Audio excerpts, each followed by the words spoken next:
अपनी मां के कहने पर। बहुत ध्यान से सुनिएगा। जिस गोपी ने अपना मुख छुपाया मां के कहने पर ठाकुर जी से, जब उसने ठाकुर जी को देखा तब उसके मन में आया कि अरे मां, विश्व की मां तो बालकों का कल्याण करने वाला पथ दिखाती है, पर आपने मुझे कैसा मार्ग बताया? जिस संसार से मुख छुपाना चाहिए था उसको तो दिखाने की आज्ञा दी, और जिनको दिखाना चाहिए था उनसे छुपाने की कह दी। अब तो दिन प्रति बस कृष्ण मन, कृष्ण तन, कृष्ण ही हमारो धन, बस कृष्ण देखें कैसे भी। कल थोड़ी कथा में कह चुका था पहले,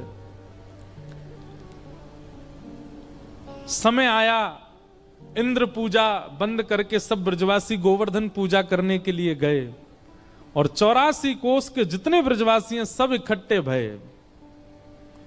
और वहीं इंद्र ने जब कोप करके वर्षा की, 7 बरस के ठाकुर जी ने 7 कोस लंबे चौड़े गिरिराज पर्वत को अपनी बाम हस्त की कन्नी उंगली पर धारण किया।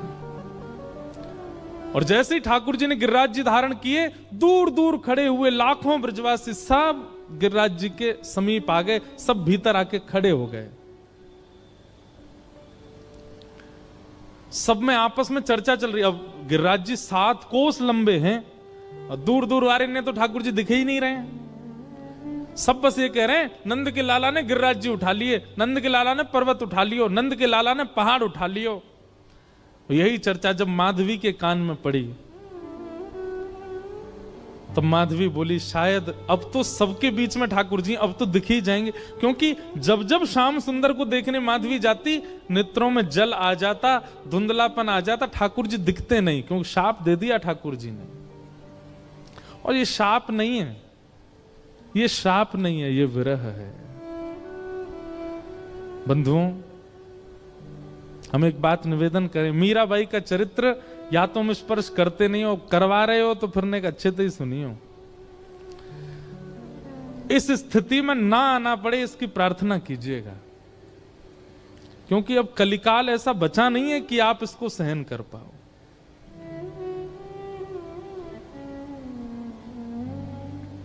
ठाकुर जी दिखते नहीं है मीरा को, माधवी को, लेकिन आज सोचने लगी सबके बीच में ठाकुर जी खड़े, यहां तो मैं छुप के देख ही लूं उनको, शायद दिख जाएं। और अनेक प्रयास करके दूर से जैसे तैसे भीड़ छांटती भई मीरा, माधवी, मीरा उनका कलयुग का नाम, माधवी द्वापर का नाम। माधवी जैसे ही पहुंची, त्रिमंगलली श्याम सुंदर अपने बाम हस्त की कन्नी उंगली के नख पर गिरिराज जी धारण करके खड़े हैं, अपने दाहिने हस्त से मुरली अधर पर रख करके और कोमल उंगलियों से सुंदर बीच बीच में ध्वनि बजा रहे हैं। नंददास जी उसका वर्णन करते हैं, कान्हा कुंवर के कर पल्लव पर मानो गोवर्धन नृत्य करे, ज्यों ज्यों तान उठत मुरली में त्यों त्यों लालन अधर धरे।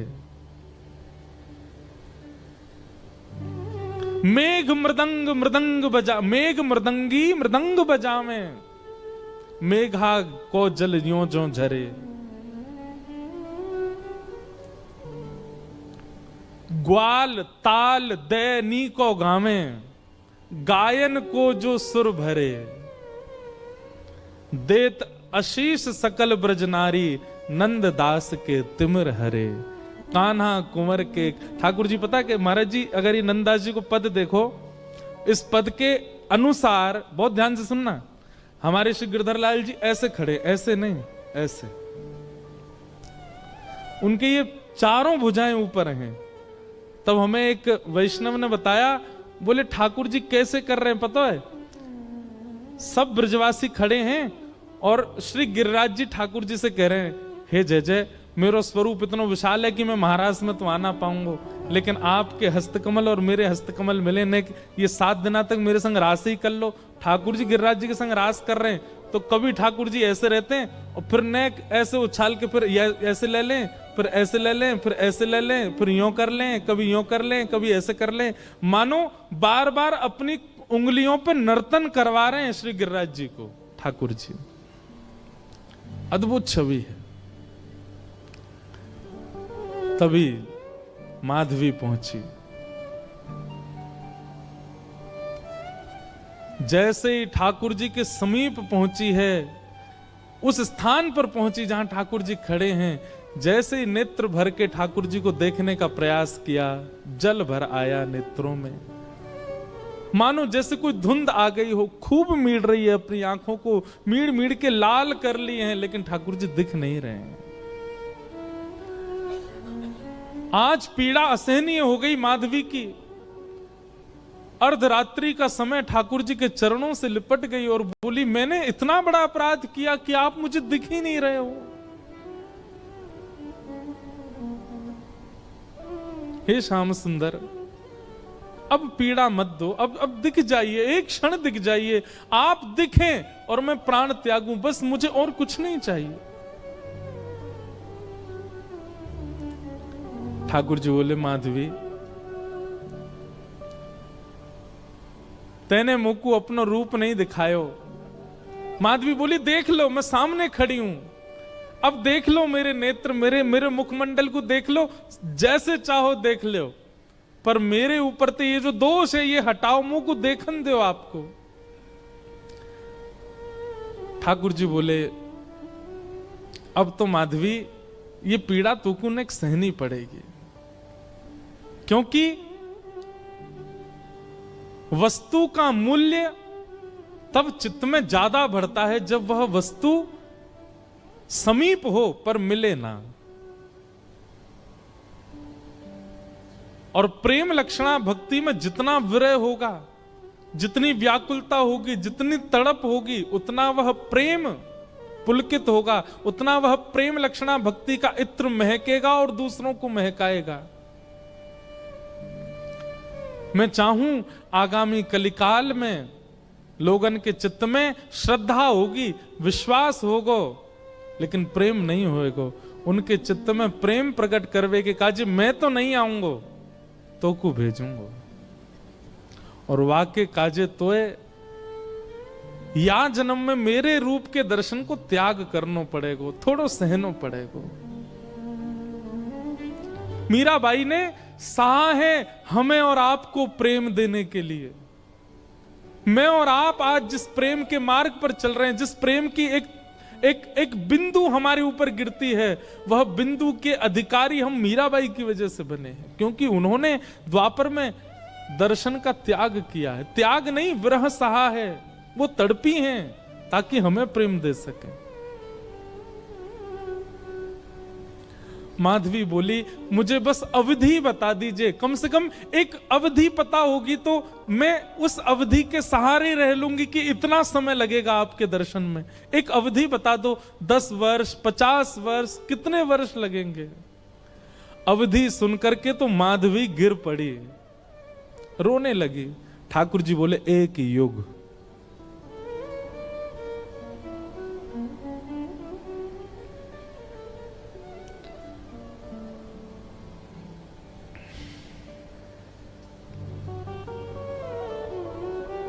हम क्या विरह सहते हैं जीवन में, किस लिए रोते हैं ठाकुर जी के आगे? क्या विरह दिया कहां उन्होंने हमें, जो माधवी को दिया? एक युग का विरह। इतना विरह तो किसी गोपी को भी नहीं मिला, इतना विरह तो किसी ब्रजवासी को नहीं मिला जितना विरह माधवी को मिला है। एक युग का विरह।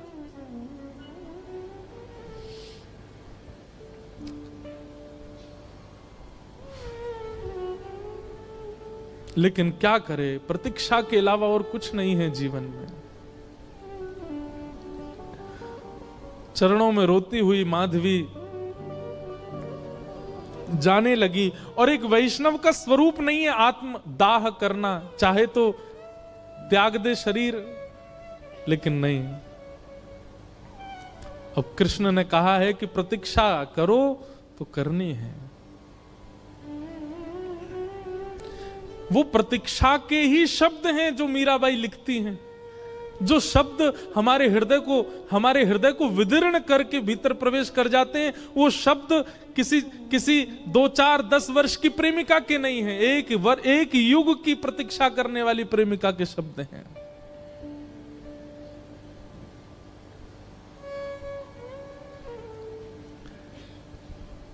प्रतीक्षा कर रही है और द्वापर युग का विश्राम हुआ, माधवी का पंच भौतिक देह विश्राम हुआ, कलिकाल का प्रारंभ हुआ। और इसी कलिकाल में जैसे गंगा प्रकट होने से पूर्व कहती है कि मुझे धारण करने लायक है कोई पृथ्वी में, तब हिमालय ने अपनी गोद पसारी। ऐसे ही ऐसी प्रेम लक्षणा, ऐसी प्रेम की पराकाष्ठा स्वरूपा वो माधवी, उनको धारण करने वाला कोई वंश है। तब मेड़ता का राव दूधाजी का परिवार सौभाग्यवंत हुआ और शरद पूर्णिमा के दिन भक्तिमती मीराबाई का प्रादुर्भाव हुआ। वही माधवी कलयुग में मीरा बन करके प्रकट हुई।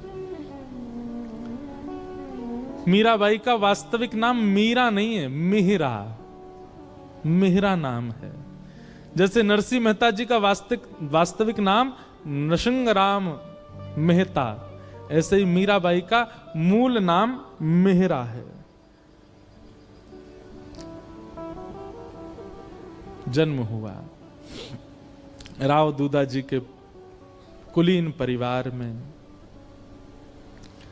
बाल्यकाल से ही मीराबाई का स्वरूप स्वभाव अन्य बालकों से बिल्कुल भिन्न है। बहुत शांत प्रशांत स्वभाव की हैं। एक चंचल बालक की तरह ऐसी चंचलता, चपलता, चतुरता नहीं है उनके चित्त में। बहुत सरल, छोटी सी बात पर रीझ जाने वाली, मान जाने वाली, प्रसन्न हो जाने वाली मीरा है। राव दूधाजी के घर में मीरा का जन्म होने का कारण यह है, ध्यान से सुनिएगा। एक वैष्णव बालक यदि आपके घर में जन्मेगा, कोई बालक आपका भविष्य में चलकर के वैष्णव होगा, उसके पीछे कारण क्या होगा?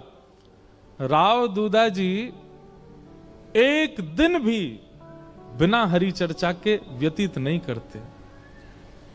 मेड़ता में एक बार को कोई राजा आ जाए, उसके स्वागत सम्मान में कोई कमी हो सकती है, लेकिन मेड़ता में कोई महापुरुष संत आ जाएं, उनके स्वागत के लिए स्वयं राव दूधाजी जाते हैं। और नित्य प्रतिदिन नवीन नवीन संतों का आगमन होता है, अयोध्या से, ब्रजधाम से, द्वारिका से। एक बात कहें बंधुओं, अपने घर के द्वार सबके लिए बंद रखो, पर भगवत भजनानंदी वैष्णवों के लिए कभी नहीं। सदा ऐसा प्रयास करो कि आपके यहां कोई ना कोई आता ही रहे। अगर एक सप्ताह तक कोई ना आवे तो आपके चित्त में चिंता होनी चाहिए कि कोई आया क्यों नहीं। किसी को फोन करके जबरदस्ती टिकट करके बुलाओ, आ जाओ, हमारे घर पर रहो।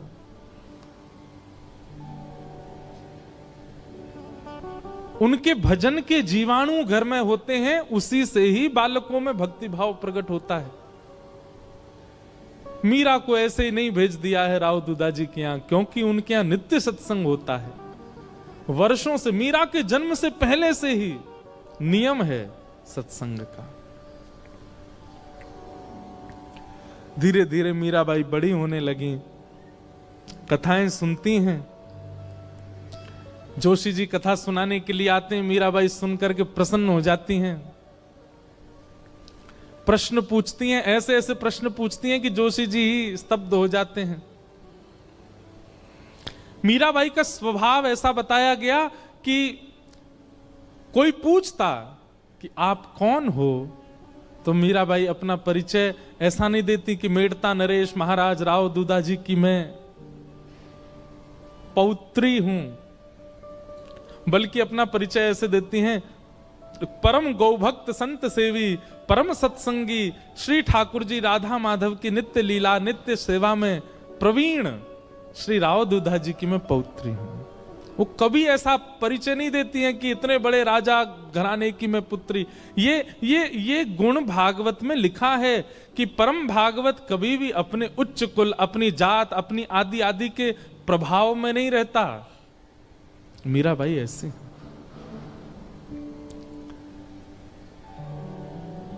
भक्ति के लक्षण तो बचपन से ही हैं। बस कोई बीज में जल देने वाला मिल जाए जिससे उसको राह मिले वृक्ष बनने की। एक दिन ढोल नगाड़े ताशे बज रहे थे। मीरा दौड़ी दौड़ी अपनी मां के पास गई। मां, ये क्या हो रहा है? कौन सा उत्सव मन रहा है? तो मां ने कहा, मीरा, ये बारात जा रही है, एक लाली का ब्याह हो रहा है, उसका पति जा रहा है अपने परिवार के साथ नाचता गाता हुआ, ब्याह करके उसको अपने घर ले जाएगा। मीरा कहती है, ऐसे दुल्हा सबके लिए आते हैं? बोले हां, सब कन्या का ब्याह होता, सबके दुल्हा आते हैं। अच्छा, तो मां मेरा भी ब्याह होगा? हां, तेरा भी ब्याह होगा।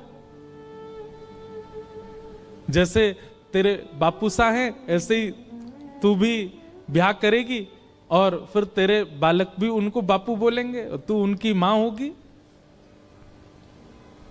तेरा भी ब्याह होगा। मीरा सोच में है और कहती है, मेरे बींद कौन होंगे फिर? मेरा ब्याह किससे होगा? कौन होंगे मेरे बींद? छोटी सी कन्या ऐसे सवाल पूछे तो मां तो उसको मजाक में ले लेती है। अरे मीरा, ये कोई समय है, अभी थोड़ी बड़ी तो हो जा। कभी और कार्य में लगते हैं, कभी और मीरा की तो वो चिंता का विषय हो गया कि मेरे बींद हैं कौन और वो कब आएंगे मुझे लेने। बार बार बस यही पूछती है, मेरा किससे ब्याह होगा, मेरा किससे ब्याह होगा, मेरे बींद कौन है। एक दिन हार के मां ने मीरा को गोद में लिया, पूरे दिन चिल्लाती रहती है, ये तेरे बैठे कमरे में मुरली हाथ में लिए, त्रिभंग लली, ये जो स्वरूप है, ये गिरधर, यही है तेरे बींद।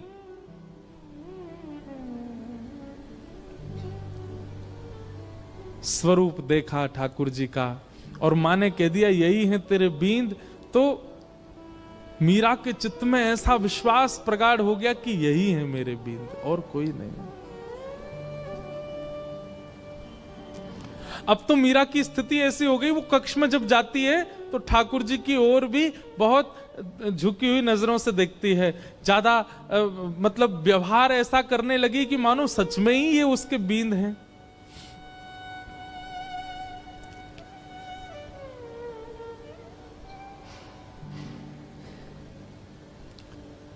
संतों से कथा सुनती है और चित्त में ठाकुर जी के प्रति संबंध का प्रगाढ़ विश्वास कर चुकी मीराबाई धीरे धीरे प्रेम लक्षण भक्ति में प्रकट होने लगी। एक दिन एक संत का आगमन हुआ और वे अपने प्रवचन के समय अपने बगल में ही अपने गिरधर गोपाल को विराजमान करके प्रवचन कर रहे थे। और छोटी सी मीरा, उनको एक ही चीज की प्रतीक्षा होती थी पूरे दिन की, मां मुझे सत्संग में लेके कब जाएगी। और जैसे ही मीराबाई पहुंची, छोटी सी मीरा कथा सुनते सुनते दृष्टि पड़ी बगल में बैठे हुए गिरधर स्वरूप पर, वो गिरधर गोपाल पर। अपलक नेत्रों से केवल ना प्रवचन सुन रही है ना महाराज जी को देख रही है, वो तो उनके ठाकुर जी को अपलक नेत्रों से देख रही है। और बीच बीच में मानो जैसे नेत्रबंद हो जाते हैं और उसको कुछ ब्रजमंडल जैसा दिखने लगता है। उसको कभी कभी वर्षा दिखती है, कभी कभी गिरिराज जी धारण करके ठाकुर जी खड़े हैं और एक गोपी चरण से लिपट करके रो रही है। ऐसा दृश्य उसके चित्त में आने लगा, मानो अपने पूर्व जन्म की स्मृतियां चित्त में प्रकट होने लगी।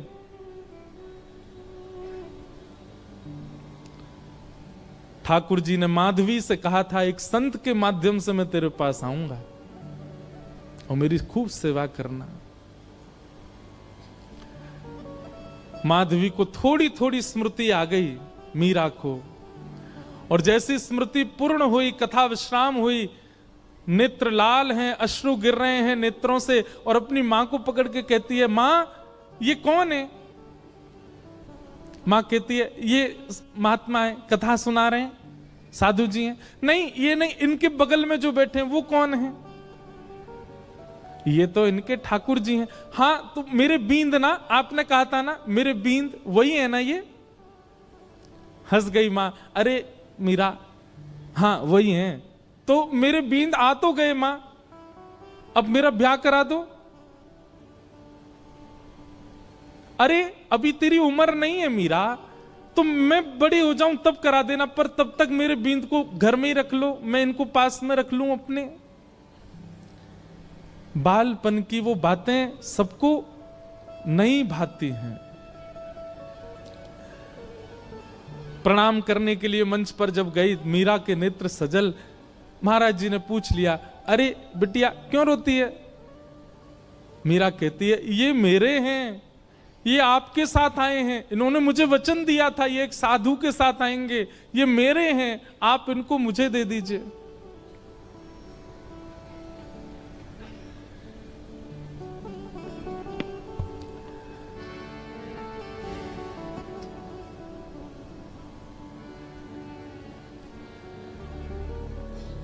ये मेरे हैं।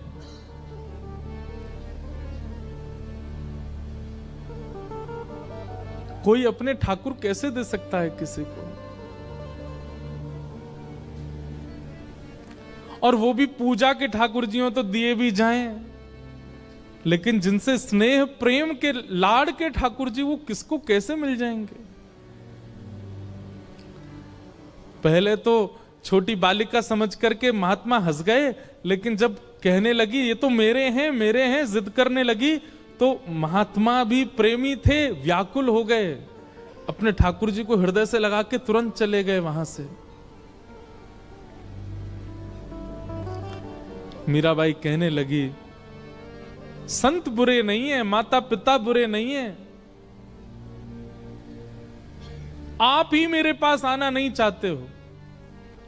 अरे और कितनी प्रतीक्षा कराओगे? मैं कब से प्रतीक्षा करती हूं, अब आ तो गए हो एक महात्मा के द्वारा, अब आ क्यों नहीं जाते मेरे पास? मां डांटती है, पिताजी डांटते हैं, सब घर के लोग समझाते हैं, पर मीरा की एक अलग जिद है। एकांत में बैठी रहती है, ना खाती है, ना पीती है, ना खेलती है, बस चिंतन करती है और रोती रहती है।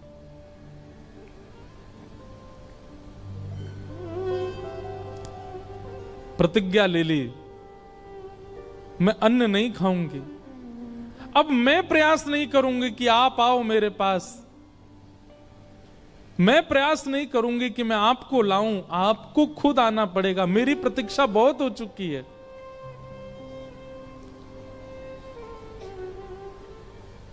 वहां महात्मा ठाकुर जी की सेवा शयन करा करके जैसे शयन में गए, ठाकुर जी उनके स्वप्न में आ गए। और स्वप्न में आकर के बोले, बाबा आपने मेरी खूब सेवा करी, खूब मेरे 56 भोग लगाए, खूब मोकू लाड़ प्यार कियो, खूब मोकू डुलायो, इतनो भाव से मेरी सेवा करी बाबा, पर अब आपकी सेवा पूरी है गई।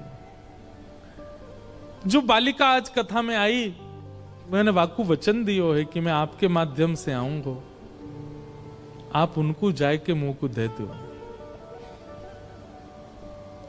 अब जब ठाकुर जी ही स्वयं आज्ञा कर दें तो फिर कोई कैसे मना करे? रात्रि, अर्धरात्रि का समय, महात्मा उठे, अपने ठाकुर जी को हृदय से लगा के खूब रोए, जय जय मेरी सेवा में कोई कमी रह गई? नहीं नहीं, कोई कमी नहीं बाबा, मैं तो बहुत प्रसन्न हूं, पर अब कछु दिना आप एकांत में भजन करो, फिर मेरी प्राप्ति हो जाएगी।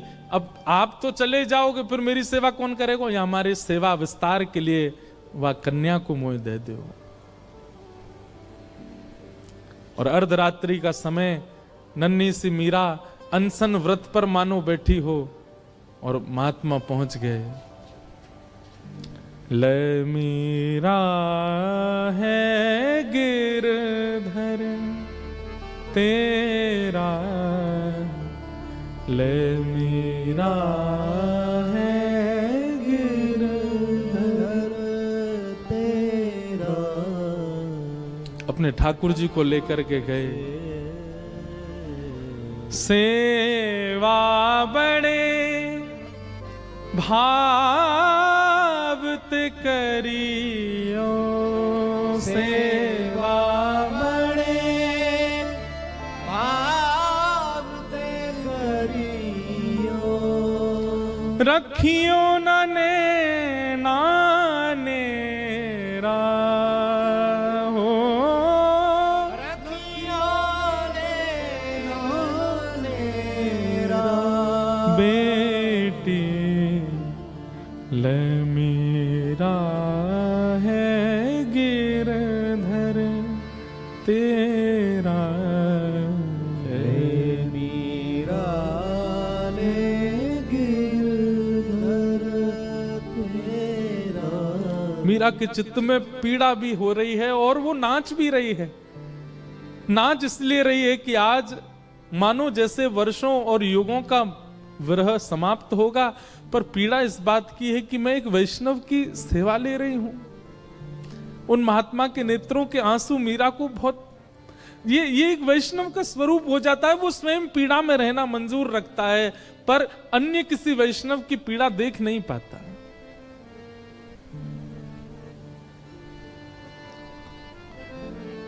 सो ही सुहागन प्रिय जाहिरी जे, सोई सुहागन प्रिय जाहिरी जे। तू सुहागन है बेटी।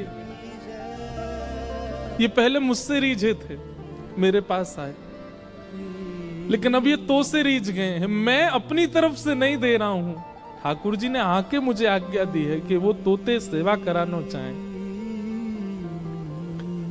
सो ही सुहागन। बंधुओं, इस पंक्ति को नित्य गाया कीजिए। अपने ठाकुर जी को देखते हैं जब मंदिर में विराजमान, आप कितने सौभाग्यशाली हो, ठाकुर जी आपसे सेवा करा रहे हैं। उनके प्रति पाषाण बुद्धि मत रखा कीजिए। आपका कोई तो ऐसा गुण है जिसके कारण ठाकुर जी आप चले जाते हैं बाहर, आप आ जाते हैं कथा, मैं आ जाता हूं कथा करने। हमारे ठाकुर जी कक्ष में बैठे रहेंगे, खड़े रहेंगे, जैसे सुलाओगे सो जाएंगे, जहां बैठाओगे बैठ जाएंगे, जो खिलाओगे पालेंगे। अपनी कोई इच्छा इतनी, अपने जिनको हम अपना कहते हैं पत्नी बच्चे, वे भी लड़ लेते हैं कि हमें ये चाहिए, पर हमारे ठाकुर जी को भी नहीं लड़ते। आप पीली पोशाक पहना दो राजी, आप लाल पोशाक पहना दो राजी, आप दाल चावल खिला दो राजी, आप कड़ी चावल पवा दो राजी, कुछ नहीं दूध का भोग लगा दो राजी। इसी को तो प्रेम कहते हैं, जो आपके द्वारा प्रस्तुत की गई हर वस्तु को सिर से लगा के स्वीकार करे। यही तो प्रेमी का लक्षण है। विश्व में असली प्रेमी यदि कोई है तो वो श्याम सुंदर है। आपकी हर वस्तु को सहर्ष स्वीकार करते हैं, किसी में नोक झोंक नहीं कभी भी। सो ही सुहागन प्रिय जाहिरी जे, सोई सुहागन प्रिय जाहिरी जे। कैसा तेरा मेरा हो, कैसा तेरा मेरा, बेटी ले मीरा है गिरधर तेरा, ले मीरा ले गिरधर तेरा।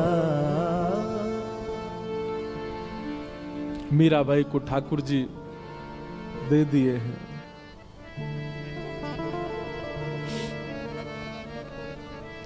चले गए महात्मा। ये ठाकुर जी का नियम है बंधुओं।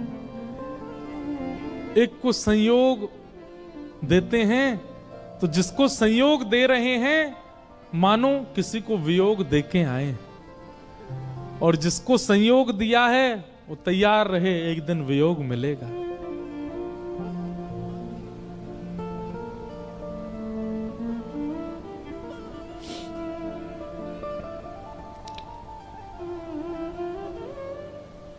इसीलिए हमारे अष्ट सखा कहते हैं, यह धन धर्म ही ते पायो, यह धन धर्म ही ते पायो। नी के राख यशोदा मैया, नी के राख, हम सब यशोदा हैं। यशोदा मैया, नारायण घर आयो, नारायण घर आयो, यह धन धर्म ही ते पायो। अब तो मीरा बस आनंद में रहती है, प्रसन्न रहती है, झूमती रहती है, मानो अब इससे बड़ा सुख उनके जीवन में और कुछ नहीं है, आनंद है। और तभी मैं बहुत सूक्ष्म सूक्ष्म मुख्य मुख्य भाव सुना रहा हूं। बस एक अवस्था हो गई मीराबाई की, प्रेम तो चित्त में खूब है, परंतु एक संकट का एक मानो बादल मंडरा रहा था मीराबाई के ऊपर। क्यों?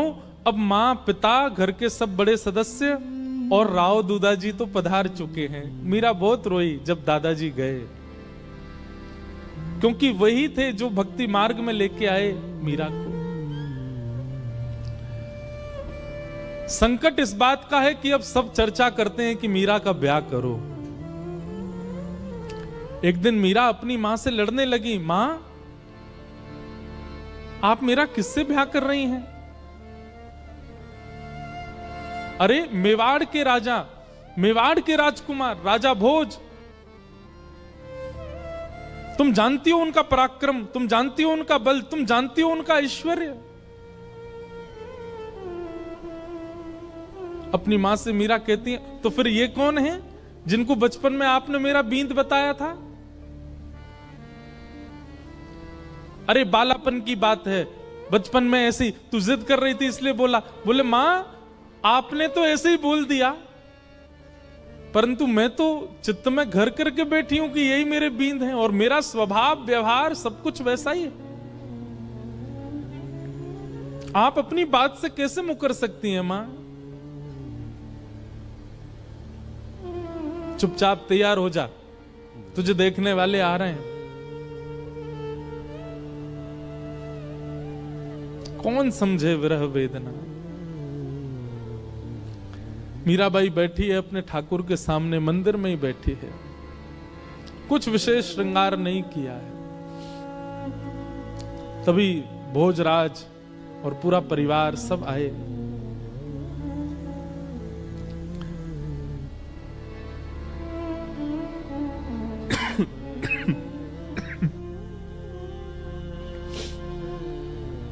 इच्छा प्रकट की कि एकांत में मीरा से बात करना चाहते हैं। मीराबाई बोली, मेरे लिए तो एकांत मेरे ठाकुर जी का स्थान है, जो बात करनी यहीं बैठ के कर लो। सब चर्चा हुई, मीराबाई ने स्पष्ट कर दिया, एक पत्नी जो धर्म का निर्वहन करती है, अगर वो अपेक्षा आप मुझसे रखते हैं और मुझसे ब्याह करना चाहते हैं, तो मैं पहले ही आपको स्पष्ट कर दूं कि मैं उन सब धर्म के निर्वहन में बिल्कुल अपूर्ण हूं, मैं नहीं कर पाऊंगी। आप अपने परिवार में सबसे कह दीजिए मैं उस योग्य हूं नहीं, वो तो मेरे परिवार वाले चाहते हैं, इसलिए मैं आपसे चर्चा कर रही हूं। नहीं तो एक स्त्री का जो धर्म होता है पति के प्रति, ससुराल के प्रति, उन सबको, मैं तो अपने घर के प्रति कोई धर्म नहीं निभा पाती एक पुत्री का। इसलिए मैं आपसे पहले ही स्पष्ट कर देती हूं कि एक पत्नी का धर्म मैं नहीं निभा पाऊंगी। भोजराज का उत्तर सुनने लायक है। बंधुओं, मीराबाई का जिनसे ब्याह हुआ वो अत्यंत कुलीन भाव के हैं। उन्होंने कहा मुझे मंजूर है, मैं भी नहीं आपसे अपेक्षा रखता हूं कि आप पत्नी धर्म का निर्वहन मुझसे करें। आपकी सुबह से अभी तक की गतिविधियां देख करके, आपके विचार भाव और आपके हृदय की स्थिति देख करके मैं जान चुका हूं कि आप सामान्य धर्म में नहीं हैं। परंतु अब मेरी इच्छा और ज्यादा आपसे विवाह करने की इसलिए है कि मैं आपसे पत्नी धर्म का निर्वहन नहीं करवाना चाहता। मैं चाहता हूं हमारी मेवाड़ की भूमि में राजा तो बहुत आते हैं, मेवाड़ की भूमि में बड़े बड़े महापुरुष आते हैं, बड़े बड़े योद्धा आते हैं, पर मेवाड़ की भूमि पर अभी तक किसी भक्त के चरण नहीं पड़े। यदि आप मुझसे विवाह करें और हमारी मेवाड़ की भूमि को अपने चरणों से और श्री गिरधर लाल जी के स्थापन से पवित्र कर दें तो ये हमारे लिए बड़े सौभाग्य की बात होगी। मैं इस चर्चा को गुप्त रखूंगा, किसी के सन्मुख नहीं कहूंगा। ये मेरी और आपकी चर्चा है, सबको बताने के लिए विवाह का एक अभिनय होगा, परंतु मैं चाहता हूं कि आपके चरण हमारी मेवाड़ को पवित्र करें। बाकी जैसी आपकी इच्छा होगी, मेरी उसमें कोई अतिशयोक्ति नहीं होगी। और ऐसा कहकर के भोजराज चले गए। मीराबाई ने कोई उत्तर नहीं दिया। लेकिन प्राचीन भारत में कहां पूछा जाता है, सबने पक्का कर दिया ब्याह।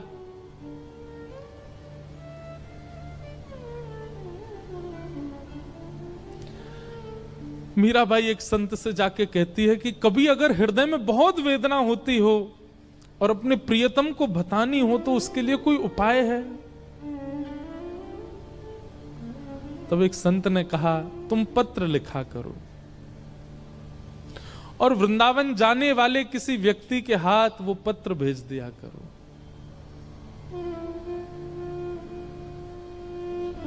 बहुत प्यारा पद है मीराबाई का। मीराबाई आज पत्र लिखने के लिए बैठी है और पूरे कक्ष में केवल खाली पत्र पड़े हैं, लिख नहीं पा रही है। बार बार एक एक पन्ना फाड़ती है, फिर कुछ लिखती है और लिख करके फिर उसको फेंक देती, फिर दोबारा लिखती है, फिर फेंक देती, फिर लिखती है। किसी ने आकर के कहा, मीरा ये क्या करती है तू? इतने पत्र पड़े, ये सब क्या है?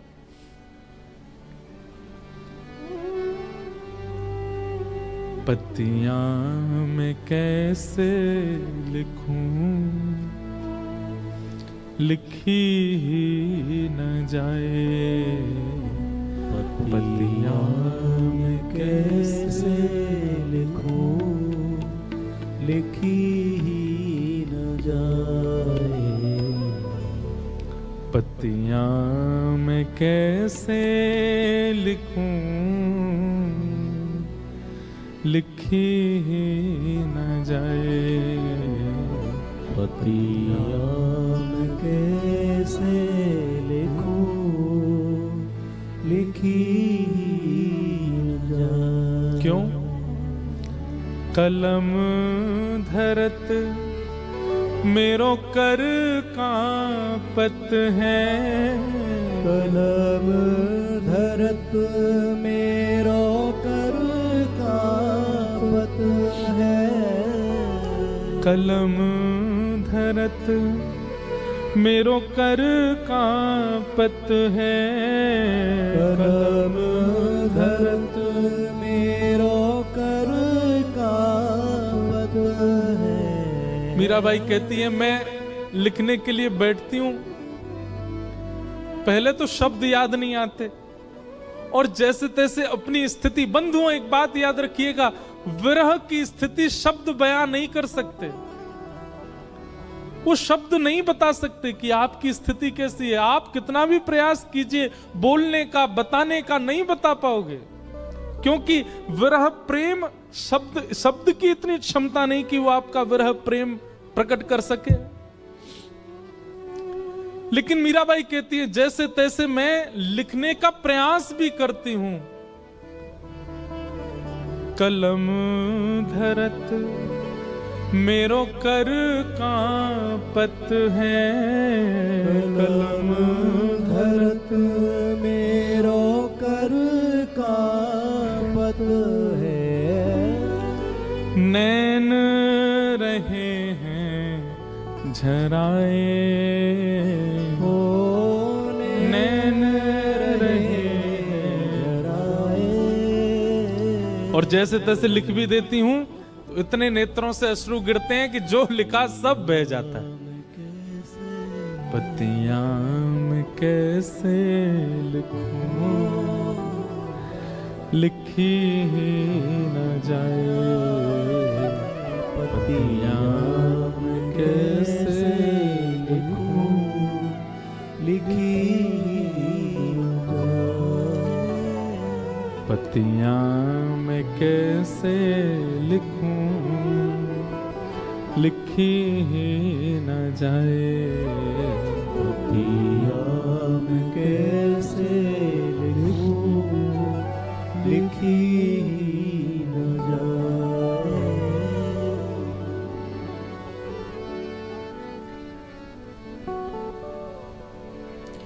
मीराबाई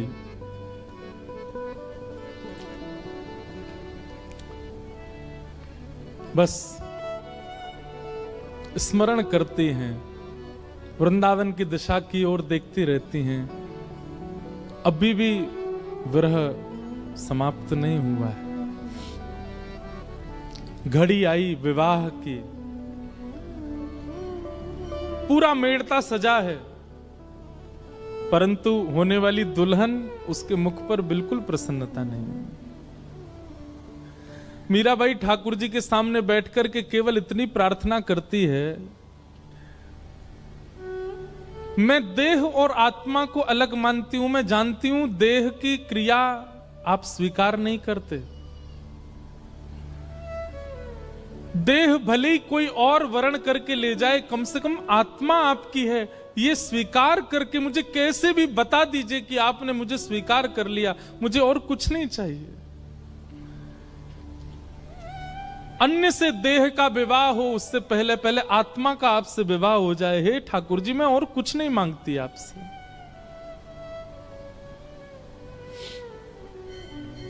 रात्रि में मीरा रोते रोते सोई हैं और तभी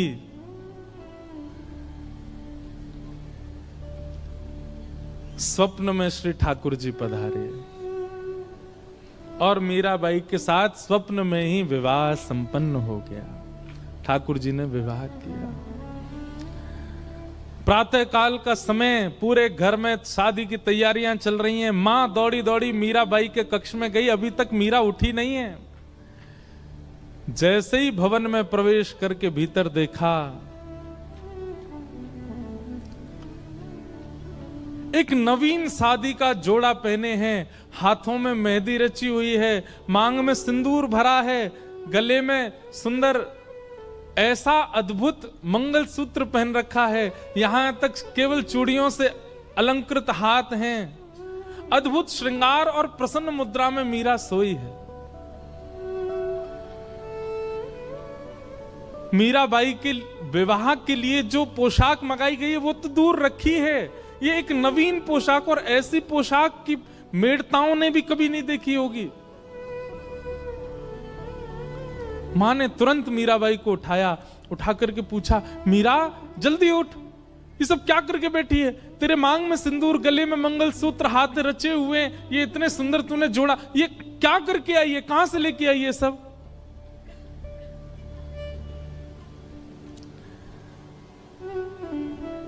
मीराबाई जोर से हंसी, अपना मां का हाथ पकड़ के कहती है, माई सपनानु वरना दीनानाथ, दीनानाथ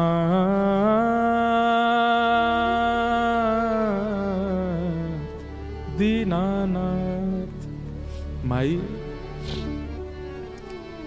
कल मेरा ब्याह हो गया। किससे ब्याह हुआ? बोले मेरे गिरधर लाल। मां, मैं आपको कैसे वर्णन करूं? आप जो व्यवस्थाएं कर रहे हैं ना, ये सब फीकी हैं उस व्यवस्था के आगे। ऐसा सुंदर, ऐसे सुंदर पुष्प लगे थे, ऐसे सुंदर दावत बनी थी, ऐसे सुंदर सुंदर घोड़े, हाथी सब आए थे। क्या बात बनाती है?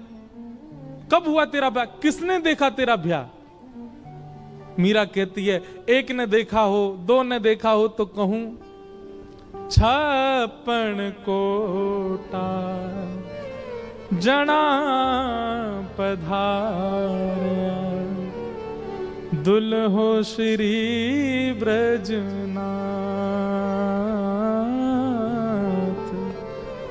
दुल्हो श्री ब्रजनाथ। मां, 56 करोड़ बराती आए थे।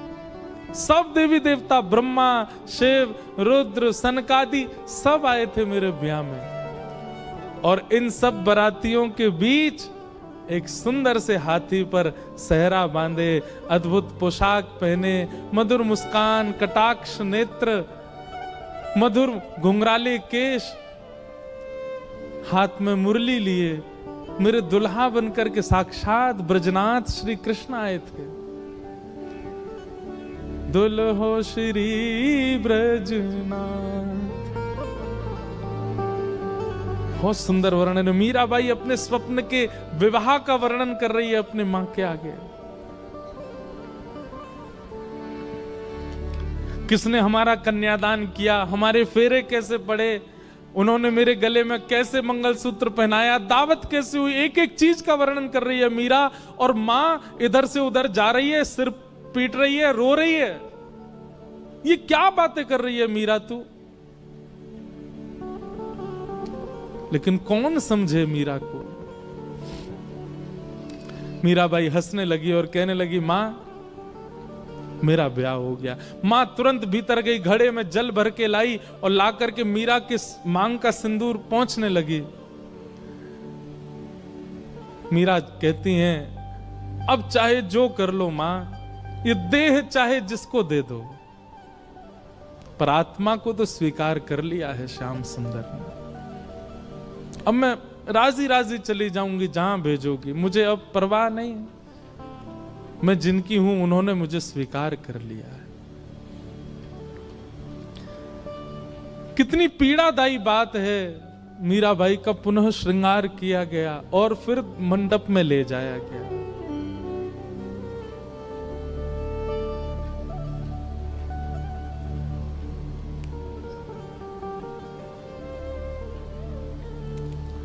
रो तो रही हैं, लेकिन किसको समझाएं, कोई समझ नहीं रहा है। और फिर विवाह हुआ।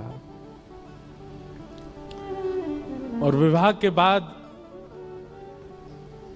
जब मेवाड़ को जाने लगी मीराबाई, अपनी मां से जाकर के केवल कहा, मां ने कहा तेरे लिए मैंने ये दे दिया, इतने बक्से दिए हैं, इतने सोने चांदी हीरे जवाहरात आदि आदि सब भेज रही हूं, बिल्कुल परेशान मत रही हो।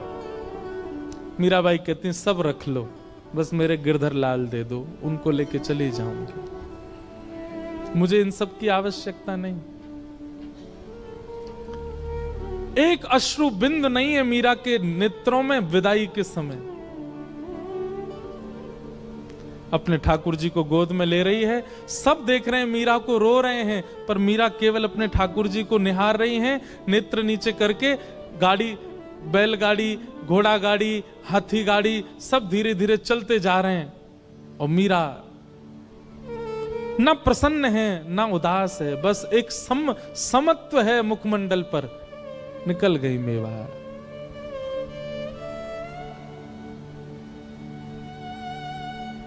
मीरा का प्रेम कौन कह सकता है? इस तुच्छ मुख से कितना कहें उनका प्रेम। केवल त्याग है पूरे जीवन में और कुछ नहीं। आ गई, विवाह हो गया। विवाह के बाद उनके पति अनुकूल थे, उनकी पूजा में कभी विक्षेप नहीं होने देते थे। लेकिन ठाकुर जी की पता नहीं कैसी लीला है कि जो अनुकूल होता है भक्ति में उसको दूर कर देते हैं। और एक दिन आगरा के युद्ध में पूरे परिवार में केवल मीरा का संग देने वाले उनके पति, उनको इतने बाण लगे कि वे मरणासन अवस्था में आ गए। मरणासन अवस्था में जब लाया गया, वैद्य ने लेप करके उनको जब कक्ष में लिटाया, मीरा दूर खड़ी खड़ी देख रही है और एक मित्र के भांति दोनों चर्चा करते हैं। लेकिन भोजराज मीरा के प्रति गुरु का भाव रखते हैं। भोजराज कहते हैं, मैंने आपका स्पर्श कन्यादान के समय किया था, आपके हस्त कमल का, परंतु अब मुझे लगता है मेरा अंत समीप है, उससे पूर्व में एक बार आपका स्पर्श करना चाहता हूं। मीराबाई कुछ नहीं बोली। तो भोजराज कहते हैं, मैं एक बार केवल आपके श्री चरणों का स्पर्श करना चाहता हूं।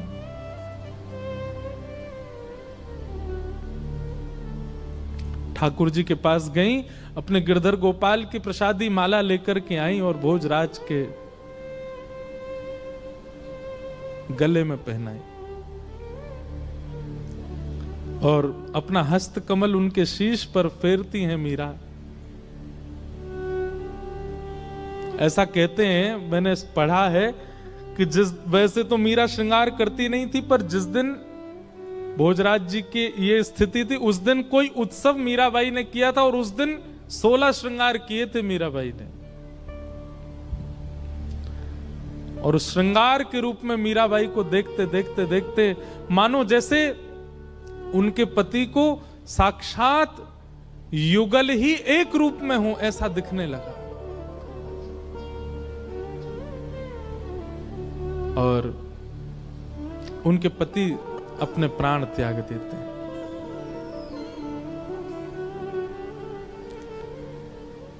अब पूरे मेवाड़ में एक भी व्यक्ति मीराबाई के पक्ष का नहीं है।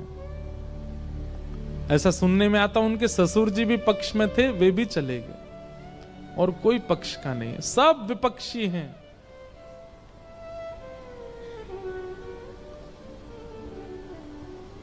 खूब यातनाएं देते हैं, प्रताड़ना करते हैं, उपहास करते हैं, पर मीराबाई को इससे कोई फर्क नहीं पड़ता।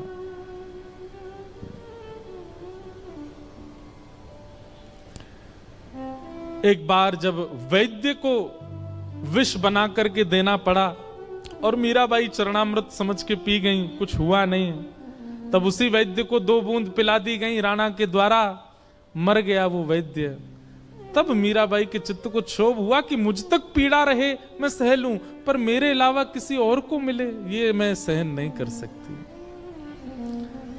गोस्वामी तुलसीदास जी को पत्र लिख करके मीराबाई ने अब पूछा, क्या करूं? तब गोस्वामी जी ने आज्ञा की कि अब ऐसों का त्याग करो जो हरि विमुख है।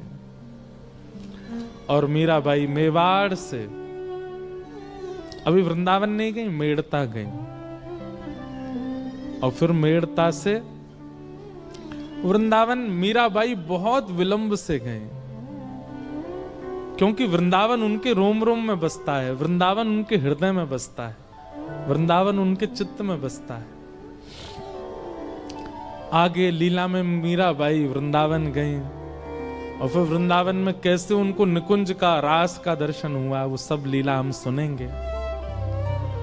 आइए मीराबाई के सुंदर भाव को यहीं विश्राम देते हैं और फिर आगे का प्रसंग हम सुनेंगे।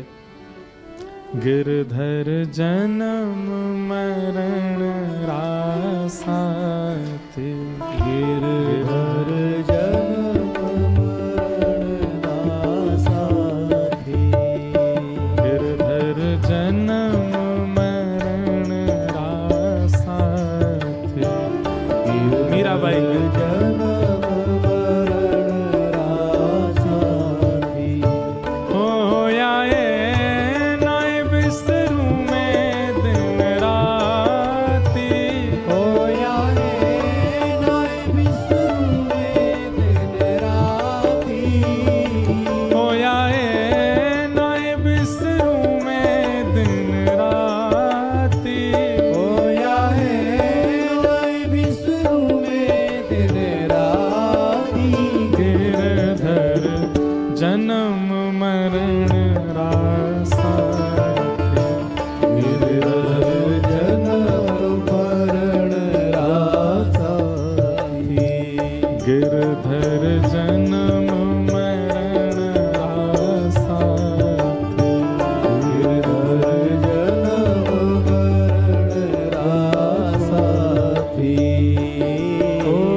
पल पिय को रूप निहारूं, निरख निरख सुख पाती। पल पल पिए को रूप निहारूं, निरख निरख सुख पाती। पल पल पिय को रूप निहारूं, निरख निरख सुख पाती। पल पल पिए को रूप निहारूं, निरख निरख सुख पाती। ऊंचे चढ़ चढ़ पंथ निहारूं, ऊंचे चढ़ चढ़ पंथ निहारूं, ऊंचे चढ़ चढ़ पंथ निहारूं, ऊंचे चढ़ चढ़ पंथ निहारूं। रोए रोए अखियां प्यासी गिरधर, जन्म मरण रासाथी। गिरधर जन्म मरण रासाथी। गिरधर जन्म मरण रासाथी। गिरधर जन्म मरण रासाथी। मीराबाई कहते हैं, ओ इनके बिन मोहे सलना परत है, जानत मेरी छाती। इनके बिन मोहे सलना परत है, जानत मेरी छाती। इनके बिन मोहे सलना परत है, जानत मेरी छाती। इनके बिन मोहे सलना परत है, जानत मेरी छाती। दोए कर जोड़ा रज करूं छूं, दोए कर जोड़ा रज करूं छूं, दोए कर जोड़ा रज करूं छूं, दोए कर जोड़ा रज करूं छूं। सुन ली जो मारी बात। गिरधर जन्म मरण रासाथी। गिरधर जन्म मरण रासाथी। गिरधर जन्म मरण रासाथी। गिरधर जन्म मरण जय हो। रासाथी।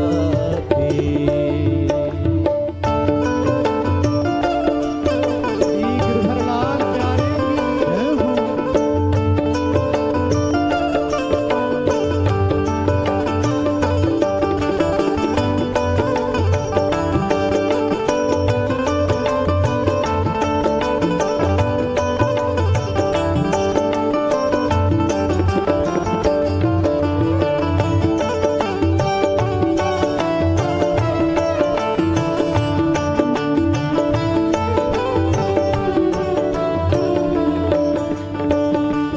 ओ यह संसार सकल जग झूठा, झूठा कुल रानाता।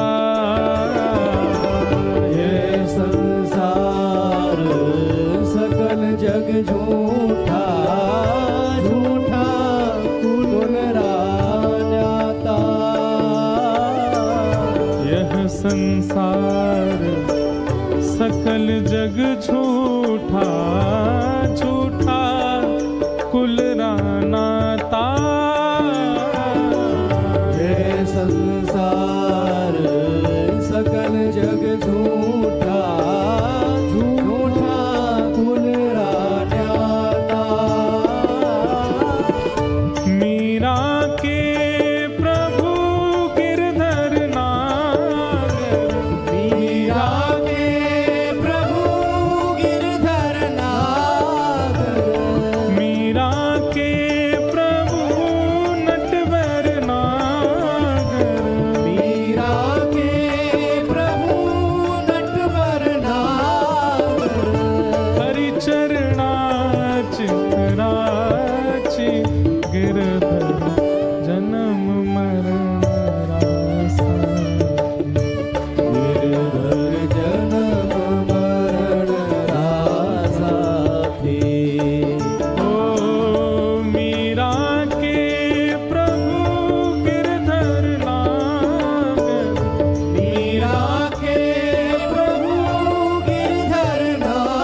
हरिहर मिलन महोत्सव की जय। आज के आनंद की जय। जय जय श्री राम